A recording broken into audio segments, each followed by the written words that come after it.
Hello，大家好，又係 Declan 啊！今日同大家睇嘅就係發展商咧特意開放嘅5座嘅樓王嘅。咁我喺20樓嘅 A 單位，實用面積1091尺，我哋即刻去睇下單位裏邊嘅內容啦。先進入玄關啦，發展商刻意打造咗個特色牆身同埋鏡身啦，令到個空間更大提升嘅。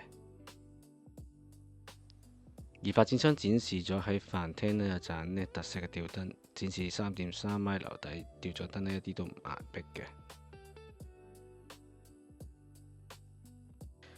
綜合廚房部分啊，見到咧台面上咧都非常之多嘅工作空間啦，亦都配備咗呢個3嘅明火啦，同埋一個電陶爐嘅。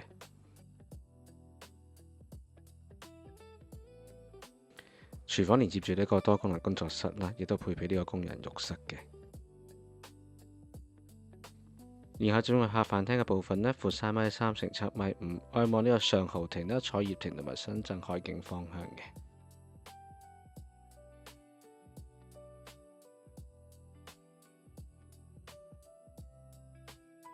進入第一間套房部分啊，見到梳妝台啦，同埋特色嘅衣櫃啦，利用咗呢個條子大大拓展咗呢個樓底嘅高度啦。另外呢個浴室呢，亦都係採用企缸設計嘅。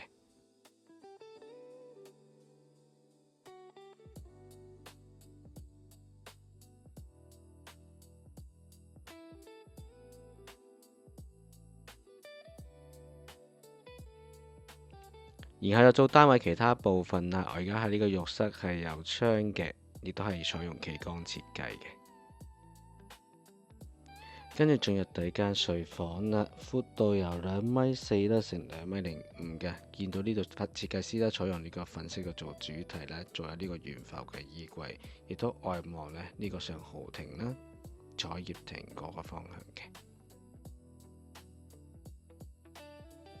跟住到第二間房間啦，兩間房間大小嘅尺寸相若啦，亦都係刻意打造咗呢個衣帽間同埋書房合一嘅，亦都外望呢個深圳海景方向嘅。